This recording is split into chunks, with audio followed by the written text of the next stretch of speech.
$1,500. $200 wasn't just a little below market rate. It wasn't even in the same universe as market rate. There are also no pictures with this ad, I pointed out. That's another red flag. I should ignore this one and keep looking. Because yes, my landlord was taking me to court next week if I didn't move out first.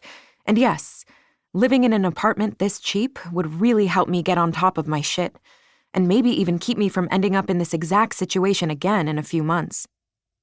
But I'd lived in the Chicago area for more than 10 years.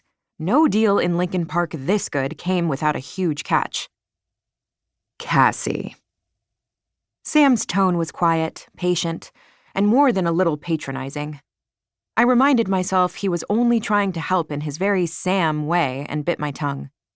This apartment is in a great location. You can easily afford it. It's close enough to the L that you'll be able to get to your jobs quickly. And if the windows are as big as this ad says they are, I bet there's tons of natural light.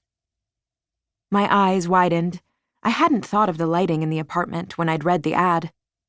But if it did have huge lake-facing windows, Sam was probably right. Maybe I'd be able to create from home again, I mused. I hadn't lived somewhere with good enough lighting to work on my projects in almost 2 years. I missed it more than I liked to admit. Sam smiled, looking relieved. Exactly. Okay, I conceded. I'm at least willing to ask for more information. Sam reached up and put his hand on my shoulder.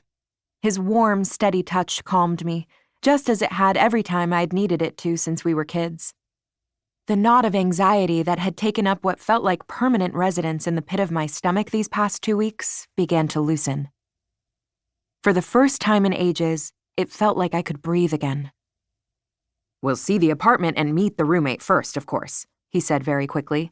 I can even help you negotiate a month-to-month lease if you want. That way, if it's really awful, you can leave without breaking another lease. Which would mean I wouldn't have to worry about getting hauled back into court by yet another angry landlord. Honestly, that would be a decent compromise. If this person turned out to be an axe murderer or a libertarian or some other awful thing, a month-to-month lease would let me leave quickly with no strings attached. You'd do that for me? I asked. Not for the first time. I felt badly about how short I'd been with him lately. What else am I going to do with my law degree? For starters, you could use it to make tons of money at your firm instead of using it to help perennial fuck-ups like me.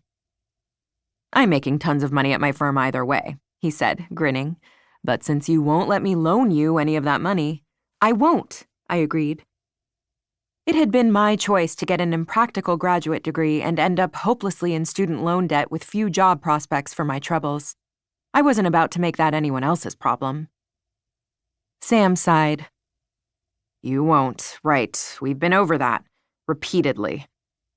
He shook his head and added, in a more wistful tone, I wish you could just move in with us, Cassie.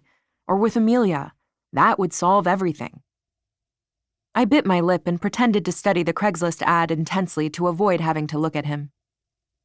In truth, a large part of me was relieved that Sam and his new husband, Scott, had just bought a tiny lakefront condo that barely accommodated them and their 2 cats. While living with them would save me the stress and the hassle of what I was going through now, Sam and Scott had just gotten married 2 months ago. Not only would my living with them hinder their ability to have sex wherever and whenever they felt like it, the way I understood newlyweds tended to, it would also be an awkward reminder of just how long it had been since I'd last been in a relationship. As well as a constant reminder of what a colossal failure every other aspect of my life was. And, of course, living with Amelia was out of the question. Sam didn't understand that his straight-laced, perfect sister had always looked down on me and thought I was a total loser. But it was the truth.